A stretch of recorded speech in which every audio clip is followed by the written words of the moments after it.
You guys know I hate doing this. You missed last week's episode. Here's what you missed. We're coming back on the air. Last time on Graveyard Carz. I've kind of made a mistake. Not anybody's fault but my own. So we've got 45 days to completely restore a 1970 Plymouth Roadrunner. We have to work weekends and evenings to get the car done because we can't compromise the other cars that are in the queue getting done right now. We have promises and commitments on them too. I don't know how we're even going to be able to do this. 2 days is like an eternity when it comes to working on... This station will remain on the air. On this episode. Doing it in 45 days is a big enough task on its own. Doing it while you're still working on all the other client cars, that's priceless. Everybody's circling this car. People have lost their damn minds. We still got a few things to do, and very little time to do it.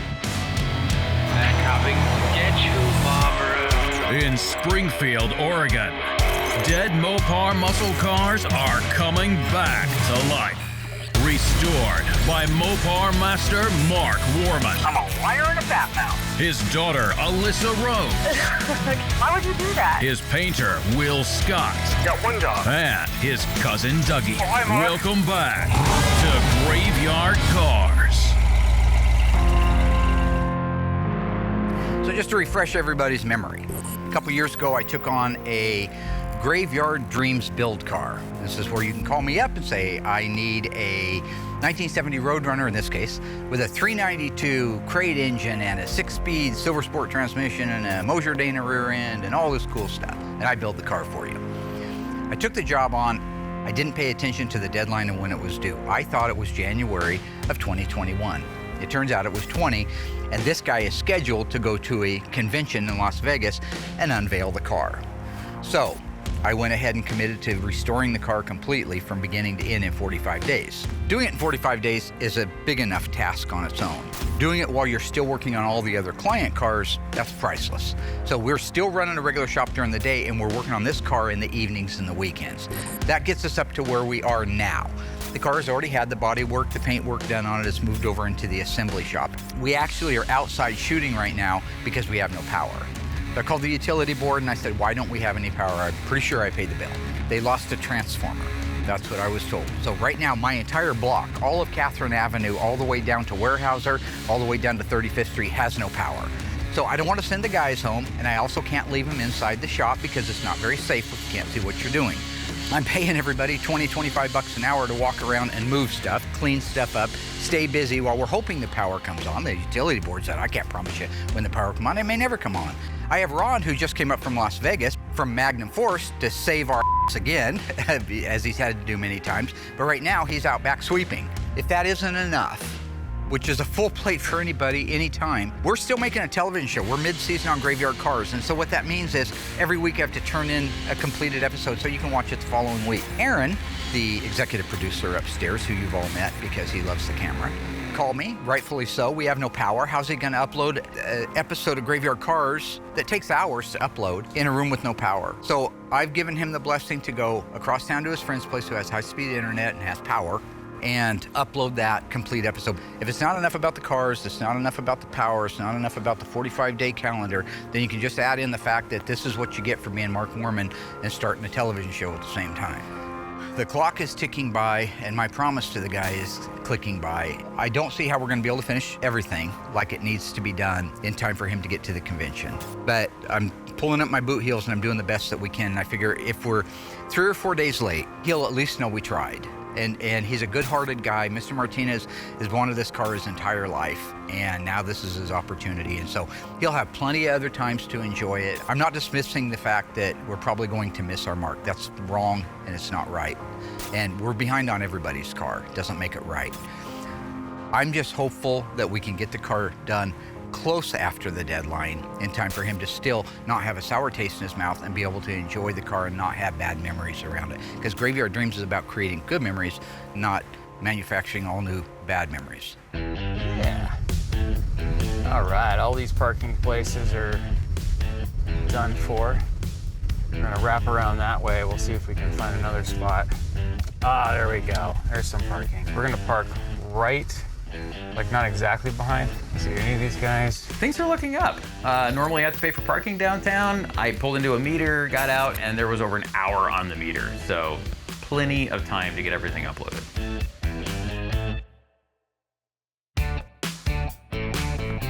I love going over to Attic because I get to see my buddy Ryan and everybody else who works there. That's always great. Hey, you guys are both here. This is Jess, editor, colorist, and probably several other things. All right.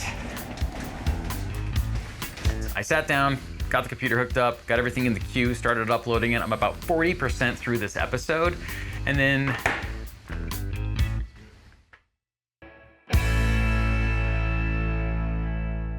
We lost our entire weekend ability to work due to the power outage. That's 28 hours that we could have been physically working on cars. So here we are, we're behind, but we're gonna do our best to get to the finish line. So right now, Doug and Justin are getting ready to put the wiring harness on the 392. Now this is the Mopar Performance Controller. I wanted to take the opportunity to show how easy this is. It comes with a complete set of instructions, but on top of that, every wire lead that goes onto the engine is marked. You can't make a mistake on it.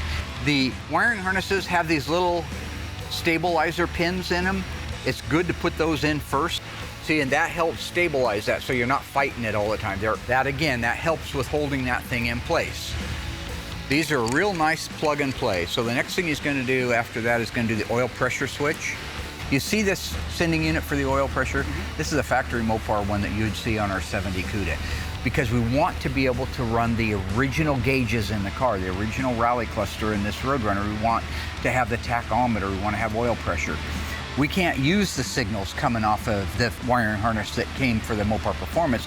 So what we've done is tapped into it, teed off of the original oil pressure galley, came up here with our own setup so we could run this and this together. We'll be putting an original factory wiring harness onto this.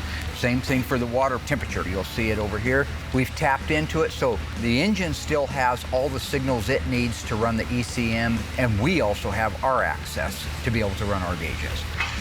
Okay, so we're putting the disc brakes on the Dana 60 for the 70 Roadrunner. And why a Dana and not an 8 3/4? Well, strength, bottom line. It's just that simple. It's got a bigger ring gear, it's got more tooth contact, it's got a bigger pinion shaft, bigger axles, bigger, and we like bigger. So Mosier put together this Dana for us, and they took care of some of the things like the drum register matching the disc brakes that we're putting on it, the slightly longer wheel studs as well. That's going to help.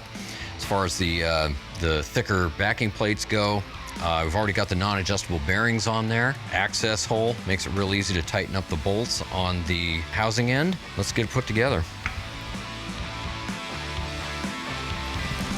So the snap ring is what's going to hold the whole axle into the rear end itself. This backing plate is going to cinch up against that and push the whole assembly in there as well. In addition to that, once it's all put together, we're going to have this little bracket inside there as well, which is going to serve as another means of retention so that it's not completely reliant on the snap ring itself, but also on this plate to hold everything in. They're going to put the TTI headers on it.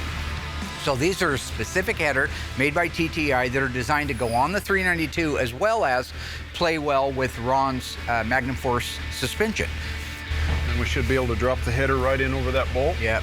So the way these headers are made, you look at the bottom of the header, you'll see this locator notch. Because of that, you're allowed to put one cylinder head bolt in, and then with it in place, you can come in, drop that down on that head bolt, and that will hold it in place while you feed the rest of the exhaust manifold bolts in. Okay, so with that, they'll just finish tightening those headers down. Once the headers are tightened down, we'll put the belt on here. That'll be the last thing we have to do. But good job, guys. That looks really good. So on the two axles here, you can see the difference between the 8 3/4 and the Dana 60. The 8 3/4 has 30 splines, the Dana 60 has 35 splines. And as you can see, the length of the axle, it stays substantially stronger the whole length of the axle. Okay, so now that we got that little guy in there, got to get the plate.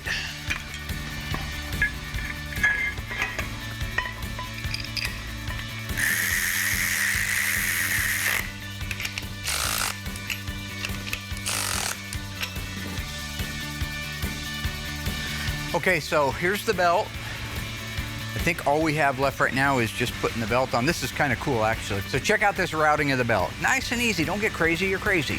All right, he's got it around the alternator. Okay, this is the alternator. This is an idler pulley. It goes under the idler pulley, goes over the water pump, over the power steering pump, over the outside of the AC compressor, across the outside of the harmonic balancer. Then it weaves back up through this, which is the tensioner. It's spring loaded, so he's bringing it over there. I put the belt on the pulley where it belongs, and you see all this stuff's tightened up. Lined up in the grooves. So this is your tensioner, whereas in the old days, you had to grab the alternator and you would pull it towards you and tighten it down. These days, this is all preloaded all the time, so the more this belt stretches, this will keep going to a certain point and keep tension on it until that belt is just shot. So that's kind of a cool setup. We got a pistol grip shifter. You got to check this bad boy out. So when you're talking to like Silver Sport and you're ordering your stuff, if you've got a B-body from the factory, the shift tunnel is off to the left-hand side on all B-bodies and on E-bodies. They have this transmission specifically to be able to go into an E-body. To go into a B-body, though, they're making that jog over where that hump would be out of the shifter. So the shifter, if you look right there, is actually a console-style shifter. In this case, we're not running a console, but it comes up, jogs over to where it's supposed to be the original opening position, so it feels right to the driver. Then this is just a bolt-on style, which they went to in 71 on up on the shifters, instead of the wedge they used in 70. Whether or not this can stay in the car when we actually put the drivetrain in, won't know until we try to do it. So there it is, first, second, third, fourth, fifth, sixth. That's about as close as anything's ever gonna be, because if you take those other cars, if you get in a 1970 B-body with a pistol grip shifter, first gear is out over the hood ornament, second gear is in the trunk, third gear, the guy going past you in the passenger's lane grabs it and puts it in third, and then whoever's in the back seat grabs fourth. It's that long. I'm embellishing a little, but not much. And then check it out on the top, and that is cool. That is the same exact lens shape and style, except instead of a 4-speed, it's a 6-speed. Pretty cool. I smell a Dana rear end in my future.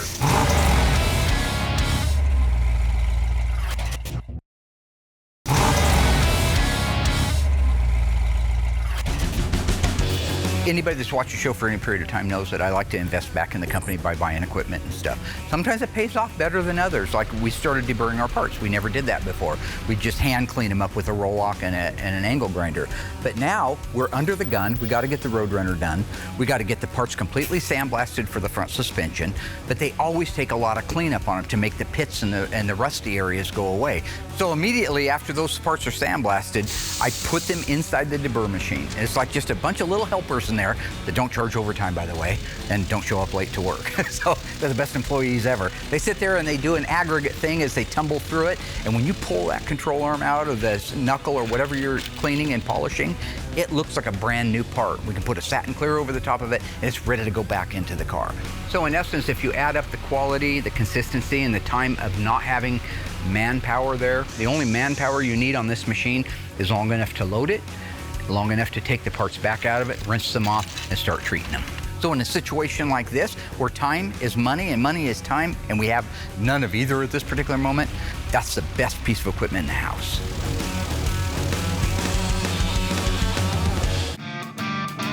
So our 1969.5 Dodge Super Bee, this is an A12 car. 446-pack, 4-speed numbers matching car.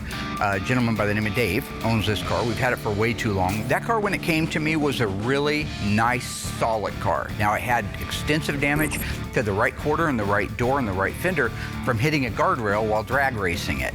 So while we've taken, way too long on this particular car, the guy's been really patient with us, which I appreciate that, Dave. Thank you very much. The body and the paintwork is done. The suspension, steering, engine, transmission, rear axle assembly, and rear suspension are done and installed. So we've got a clean slate that is truly ready for final assembly. So what I got right here is the grill for our 69.5 Super B. So what I'm going to start with first is the exposed metal areas. You know, they're anodized, and over time they just get nicks and scratches. I'm going to actually remove the anodized layer off, expose those scratches, sand them out really nice, and then resurface that whole area. So now that I finished up some of the bezel, I'm going to move on to the grill and work out some problem issues that we have on this. Now this is going to just be the same process as the bezels, so we can polish it and then have all three of these things sent off to get re-anodized. A quick catch up on our Phoenix CUDA. Doug and Alyssa had built out the rear axle assembly, but they got to a point where they didn't have the brake lines. We were waiting for inline tube to send them. They have shown up. Those have been installed. So I've cut Doug and Alyssa loose to wrap up that rear end, which is leaf spring, shock plates, stuff like that. We built it right side up to do the brakes because that was easier. And now to put the leaf springs on, it's upside down and backwards, and keep up with that. So here's our right hand leaf. Come on, Doug, you know better. That's the left. The right lower spring faces forward. Shackle mount. We're gonna need 2 U-bolts. I'll get this. Okay. So this is gonna be our passenger rear leaf spring. This is the front. That's the rear where the shackle's gonna mount. So we're gonna put the shock mount right here. Okay. Sorry. That's okay. Now we're gonna put the U-bolts around the axle through the shock mount. Can't see the brake line. I don't know if I cleared. I must have, okay. Yep. Perfect. Oh, this is easy with 4 hands. Very nice, okay. Bring the impact gun. We'll run these down. We're not gonna tighten them real tight because we need the spring loose for fit in the car later on. Okay, so just... Are you in forward position? I am. Okay. Run it down till... Alyssa is doing an amazing job with my poor coaching skills or whatever I'm doing, you know, trying to tutor her through this. That'll work. That'll work? Yep. Okay. Okay, so we can go ahead and hang our shocks on. Okay. We can hang our rear shackles. Still eating ice cream every night? Oh yeah, ice cream by the gallons. That's crazy. Yeah, but it sure is good. I know, but I went and got some ice cream, Tillamook, the other night. It was really good. I got Marionberry pie. Ooh. So I had chunks of Marionberry and the pie, you know? Yeah. And the vanilla ice cream. It was so good. But even then, I can only have like 1 bowl, and then I probably won't even have ice cream again for another couple of weeks, you know? We'll hang the shocks. Sounds pretty good. I have to mix it up with key lime pie. Wait, what? So you like actual pie? Key lime pie. Yeah, and so you do that with ice cream? No, I don't mix those together. What I mean is, now and then I have to have a trade-off. Oh, key lime pie is good. I know, my wife knows that. Yeah. Okay, so all I gotta do is tighten these down. Yep. And then we're done, right? Yep. Is that tight enough? Yep. Okay. Perfect. Voila, Yeah, we're done. there it is. Okay, do a little dance. Do a little dance. Do a little tap dance and then, like this. yeah. What's that called?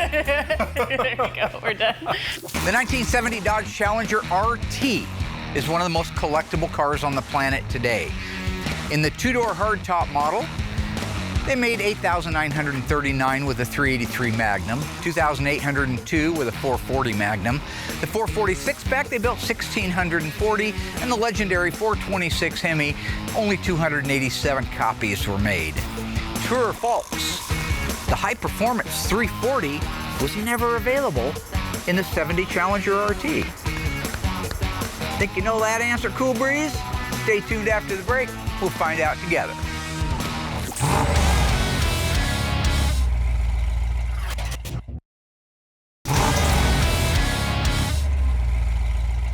How did we do on that one, my ghoulish friends, family, and fellow Mopar enthusiasts? True or false? The 340 high-performance engine was never available in the 1970 Dodge Challenger RT model. If you said that statement is true, you're absolutely right. For those of you who are at home calling me a liar and a fat mouth, let me explain. It wasn't that you couldn't get a 340 and a 70 Challenger, you could. You just couldn't get it in the RT model under that pricing. You had to go to a JH23H, which would have gave you the A66 340 package, okay?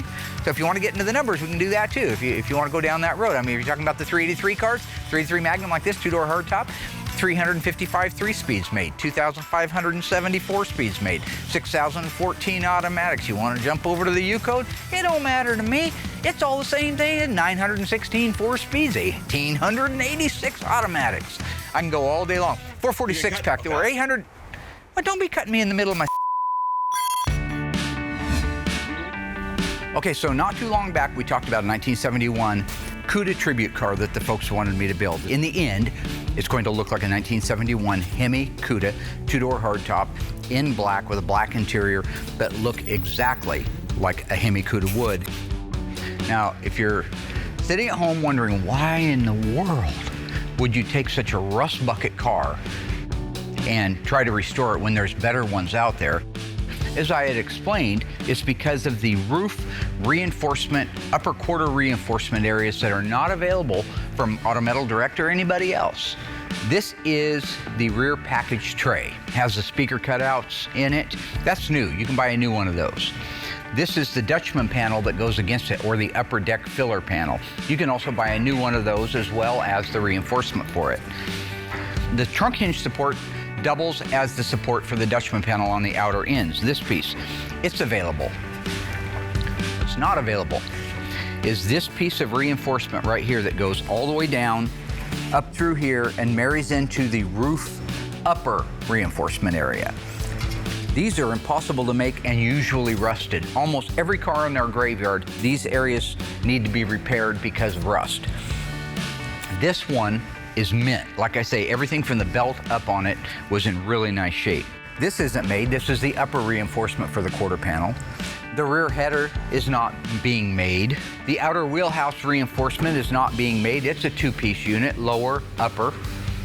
You can buy a skin, but what are you going to do with a skin if your side rails are garbage? So they make the actual windshield weather retainer landing area, which is what this is. But the upper reinforcement that ties the rear and the front windshield headers together, they don't make that. They don't make the windshield header. They don't make the back glass header. They do make the A-pillars, but again, without those key pieces, you end up just hand fabbing, and that's what we usually end up doing. Hand fabricating every one of those parts. So, to me, everything in the car that I bought, in my mind, the real value resides in the fact that we were able to take this off as one unit, drill out all the factory spot weld holes. And once we have all of our new sheet metal on the jig and set up and to a point where it's ready for this, we'll be able to come in with a couple of guys, set this down. We have a whole bunch of known upper body values. We have a frame jig for the lower known body values, and we'll be able to start welding on it. So after I finished stripping the grill down, we got it polished and then sent off for anodizing. We got it back, and I was able to get all my reference photos to paint everything back to the way it was. You know, it's a learning process when you're doing one of these for the first time. And I just finished it off with setting the Super B emblem on there. One thing that you will notice is there is actually still 4 mounting holes for emblems. The reason why they actually have the 4 holes there is so they don't have to make 2 different grills for almost the same car. You can just swap out your emblem instead of swapping out an entire grill. The Coronet gets the Dodge Shadow Box emblem. This one's got the Super B. There weren't too many issues restoring these, so the next step is to actually get this thing installed on the car. I can't wait to get it on there. It's gonna look awesome. We are day 38 of our Roadrunner build. That means from the time we started the project to today is 38 days. I'd like to leave them a little bit loose so they can Pretty good. At this point, we got every single part here. We got the car painted. We have it all. We have the ability now to get this thing across the line. I think we're gonna do it. It's good. That undercoating has not dried at all. Well, I look a little calmer now than I did earlier. We're still under a lot of stress. And one of the things that really hurt us by our power outage was the ability to continue the productivity on our Roadrunner. Will is literally just undercoated the car, so everything under there is wet. So the guys are gonna have to be careful. But yeah, it's gonna be a little cumbersome, and it's gonna be a little bit dirty, but it's gotta be done to get the car done on time. It's a little slimy. Oh, man. Smart man with the How gloves. are we gonna get up there? I know. Need to take a 1/4 inch off the washer. Okay, sweet. We got our Mosier axle in. It's a Dana 60 replica of the original. 354 gears, just in case somebody's wondering. Just on the face of it. So it's like the old credit card commercial, right? It's a little bit like that. I feel the same way. We're all spent out of our minds on caffeine. We've got a car that has 7 days to be completely finished. We have a $20,000 drivetrain going in a $100,000 plus car. We all have to get it done in the next 7 days, and it's 3 in the morning, and we're marrying it all together. Priceless. Let me check the side profile. I would say probably an inch forward, maybe. Just on that side? Evenly forward. Ron, going a little bit more with that. There you go. As you can imagine, I was trying not to. But it's great that the guy that made this stuff's here to put it together. That way, if there's any problems, it's his problem. I'm the good guy. Okay, we gotta go back 2 inches. Okay, I'm almost perfect. A little bit more backwards. We can't. We're up against the firewall with the wire harness. Ah, there we go. I think we just got it, man. Boy, I've had my share of Roadrunners. I've had 68s, 69s, 70s. I love the 70. I mean, it's going to be a gorgeous car. I mean, Chrysler in 1970 was really, they were rocking. I mean, we've got some beautiful cars from 1970. So we did really well on installing the drivetrain in the car. We have no chips, no bumps, no bruises. That's great. They're in a position where they can hook up all of the peripheral things that are going to allow us to finish the car. Upper and lower ball joints can get fixed into place. Shocks and shock hardware for the front can get mounted. We can attach the drive shaft to the Mosier Dana rear axle assembly. Install the Krager wheels with the BF Goodrich tires. And now we're ready to lower it down and roll it ahead for the first time. Ooh, that's looking pretty, huh? These things are so light, it could be a one-person job, but 2 hands always keep paint from getting scratched. All right, so we're getting pretty close now to tackling some of the smaller projects that have to be done as well. We're gonna need to get the steering column installed, get it cut to fit, the U-joint on it. That should go without a hitch. One of the issues we still have to deal with is wiring. So most of the harness is on the motor already, but we still got to route it through the car and make some of our attachments. We need to punch a hole through the firewall, get the computer inside. We still got a few things to do, and very little time to do it.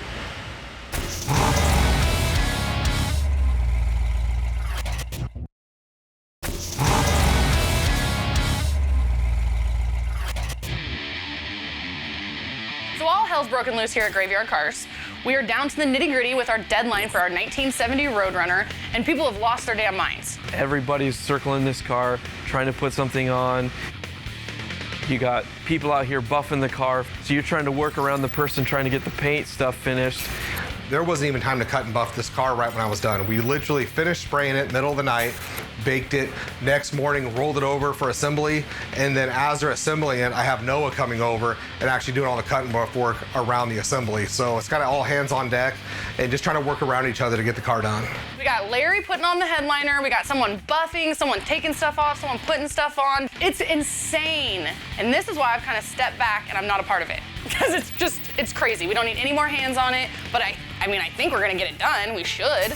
Normally we send the dash assembly to Instrument Specialties. They completely restore them. They're beautiful. They're like a work of art when they come back, and we've done them for years with them. But they can't possibly turn this thing around in the time that we need. So we decided that we're just gonna do it ourselves. Some of the things that we normally replate, we're just gonna buy new versions of it. So we are going to restore the dash assembly here in-house. It'll look great. It'll be exactly the same thing that we would have done if we had sent it out. We're just going to be doing it in considerably less amount of time. You can't screw up spraying lacquer, so whether I do it or Mark does it, it's gonna come out the same. I just had to help him on the ratios.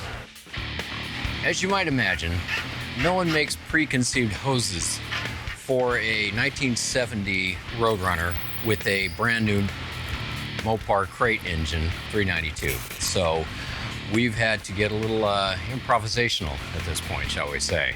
A little bit of MacGyverism might be appropriate here. So we're going to make a multitude of cuts and angles here to try to establish connecting point A to point B, upper and lower hoses. Got quite a distance to traverse here, and when all's said and done, I think we're going to have a pretty good prototype to work from. We got some little metal couplers we're going to put in between them. Little hose adapters. We're going to have to cut these down, Ron. I think they're a little long for what we're doing now. They might be. It couldn't hurt to use them, though. I mean, if they slide in there easily. Oh, yeah, that upper one, you'll definitely have to cut that one. This is MacGyverism. So in less than 45 days, we've disassembled the car completely, inventoried all of its parts, ordered all of its new parts, sent it out and had it dipped, brought it back, did the metal replacement on it, sent it over to the mudroom, had it smoothed out, sent it over to Will, had it completely painted.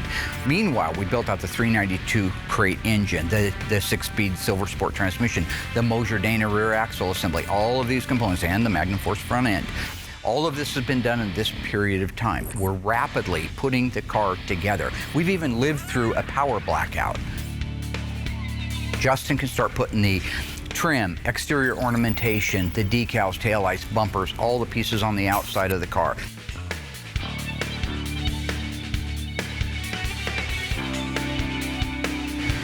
So what I got right here is our cold air intake for our 392 Hemi. Probably what they would use on a 2019 Challenger or Charger. So we have to actually trim down the actual tubing itself. It has a right angle that comes off this side and another right angle that comes out. I just measured where I needed, cut it, get these fit on there for our 1970 Roadrunner. So you want to make sure that you actually measure the length that you need under your hood, you know, clear the fender aprons, clear the radiator. Other than the cutting and measuring, this is super easy to go in. It just takes a bunch of hose clamps and it's pretty much smooth sailing from there.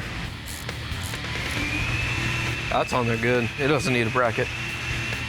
Now this car's not going back to factory, but he does want the factory stripe on the hood. So as soon as the guys got to a point where they're done working for the day, I come back to work, take the car in the booth, get all my measurements, lay the stripe out. So when they come in the next morning, they don't lose any time doing assembly because I did it while they were at home. The 1970 Dodge Challenger is legendary. It's also one of the most collectible cars on the planet today, depending on the model and the engine options. You could get the car in a base model, a Western Sport Special, a Special Edition. You could get it in an RT like this one, an RT SE. Mark, you forgot the TA. Other model could you buy of the Dodge Challenger? I'll give you a little hint. It's the least expensive of the models. Was it the Marshal, Judge, Deputy?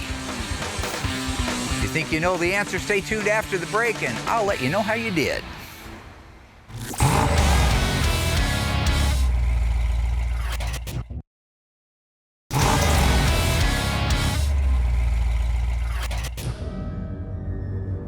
Hello?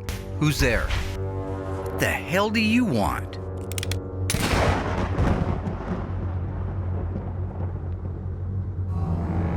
Do you think they'll come, sir? Oh, they'll come. And they'll come all right. Hello, anybody there? Thank goodness. Tell them we're not gonna make it. There's a bridge, Mom.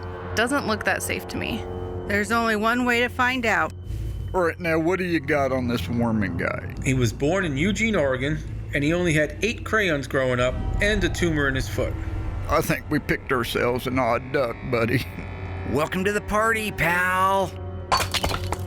Mark has gathered us here to solve the mystery of who tried to have him killed. Good evening, ladies and gentlemen. Nobody is leaving here until we figure out who tried to take me out, or somebody dies.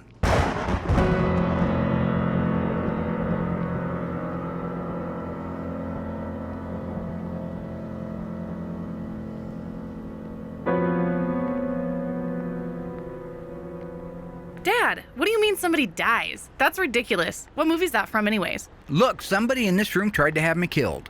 We're gonna find out who did it through any means necessary. I get what I need or somebody dies. Blacklist. Son of a... If you don't let me out of here, I'll kill you myself. Nice try, Blubber, but a little too slow for the Iceman. You have until midnight. Don't disappoint me.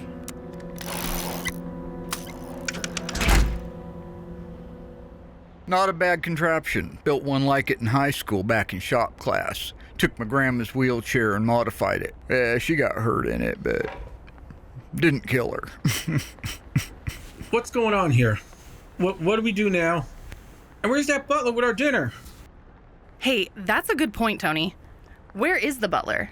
Because I haven't seen him since I arrived. I'm gonna go check it out. I'll come with you. I need to have a word with him about the quality of his service. I eat food that'll make it blue puke. Oh my God, he's dead. I knew it. We're gonna starve. Gambo, can you cook? I want something to eat. Yeah, because you're pushing me. Why are you pushing me? Look, here's a note. It says here, now I have a machine gun too. Ho, ho, ho. Come out to the coast. We'll get together, have some laughs. You guys, it's only 11 o'clock. My dad said we have until midnight, so there's still another murder. That means this murder was just the appetizer. we need to go and tell the others what we found. Let's go, you guys.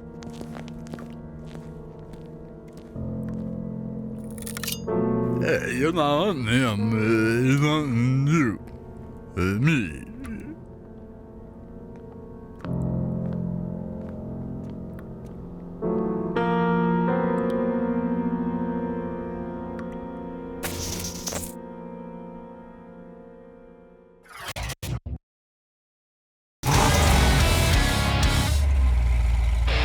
Welcome back, everybody. How did we do on that one? What was the lowest price class model of the 1970 Dodge Challenger that I didn't list? If you guessed Marshall, you're crazy. I don't even know if there was ever a car called a Marshall. I don't think that is even a thing. So you should check yourself into a hospital. If you said Judge, well, you're not a Mopar person because that was a Pontiac GTO, a version of the GTO. If you guessed Deputy, you're absolutely right. The Challenger Deputy, entry level, base price, cheapest car they made, such as you could only get two colors of interior, black or black and white. The quarter windows on that car didn't roll down. The money they saved giving you window regulators and punching a hole in the quarter interior trim pad. They did have holes with plugs. The standard engine in the Deputy was the 318 and the 198. No difference in price. It's the only time I've ever seen that before. If you had deep pockets and you want to get a little crazy on your Deputy, you could get the 225 slant six or step up to the 383 four barrel.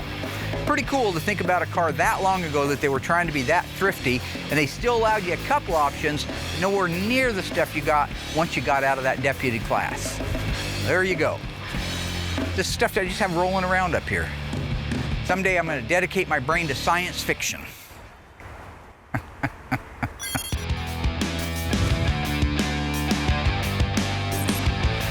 So we just finished putting the front bumper on our Roadrunner. We're getting ready to install the rear bumper. Everything's going really well on it. Team's pulled together nicely. Now the deck lid on the Roadrunner also gets a decal. So I'm going to put that on next and then I'll grab Justin to install the bumper. So you just want to make sure that everywhere that decal is going to touch, that there's something to keep it from sticking right away. That's the whole point of it, is you got to have time to move that decal around. Now, if you guys recall back to when Alyssa and Will were doing the decal on the 1971 Cuda, they got the backing paper wet and it ruined it. You can't get the backing paper wet. It has a protective film over the outside of it so you don't damage the decal when you're squeegeeing on it. And then it has another protective film on the bottom side that protects the adhesive side, the glue side of the decal. What you see right there is not black, it's silver, because it's a reflective decal. That's what's really cool about it. When we're all done, I'll be able to shut the lights out, hit that with a flashlight, and that thing glows in the dark. You want to make sure when you take this backing paper off that you don't leave any letters stuck to the backing paper. Very carefully turn your hand over. You don't want it to fall onto itself and get stuck. This is probably the most difficult part right here. Once you have that, figure out which hand holds what, and now I can go ahead and get it set on there for just a rough out. So I can see right now that I'm way too far that way. I know that I need to line this up right here and overhang it 1/4 of an inch. This goes up, this goes up. There's my 1/4 inch overhang. So if you look carefully right here, the lid goes like this and then down. What I've done is I've lined up this backing paper exactly in line with the top edge of that. And it really, I love these decals. Like I say, they're reflective, so they look cool at night, but just getting some contrast on the car right off the bat, that's a great way to do it. And this car's coated for it. Even though we modified the car from the fender tag and put a 392 in it, it still has some pretty neat options, and this is one of them. You can't put the interior together yet until the headliner and the vinyl top are installed. Now, I have to pick up the phone and call Larry, our buddy at Larry's Interiors, and beg him to drop everything he's doing and come over and install that vinyl top in the car. Because again, they have to go in before we can start putting anything on the interior. And while he's here doing it, if I can get him here tomorrow, we can't do anything else on the car while he's working on it. I'm just getting the vinyl top trim moldings marked out and placed so I can get the holes drilled. I gotta drill out the holes because it takes this little garnish molding on the outside. It's a factory piece. This car actually didn't have that, and the customer opted for vinyl top on his car. So when you're doing something like this and drilling holes on 1/4 of a car, the stakes can be pretty high because there's not really much room for error. So if you drill the hole in the wrong spot, too high, too low, then that spot actually has to be ground down, filled in. So this process right here always makes me nervous. This is about the second time I've done it. Make sure you got a nice sharp drill bit. You don't want an oblong hole, and make sure your drill isn't wobbly. So the next part of the process is I'm gonna peel all the tape off, just clean up the surface, and just get everything laid out and ready for Larry to come and put the top on.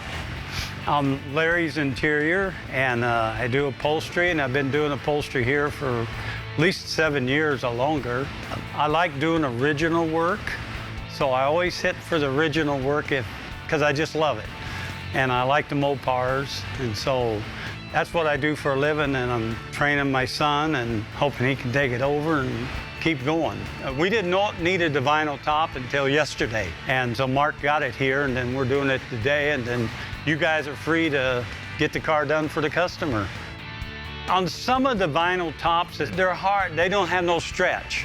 And sometimes you gotta, when it comes down like this and comes around in the back, you really gotta watch what you're doing to pull that down and get all that out.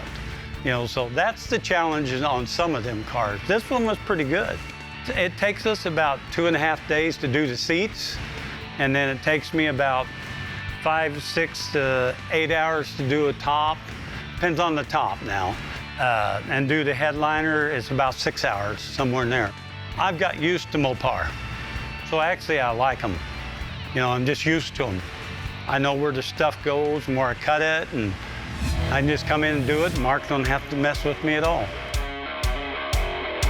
I would put the Roadrunner very much like the sword of Damocles that is hanging above me and just slowly working its way down. I don't know, and I'm not manufacturing worries or problems. This is real. It's why you've seen things that you would never see in graveyard cars. We're not as polished right now because we're truly doing the best we can to keep our word to the customer. There's only one person that knows if we'll get it done, and that's God. I have no idea.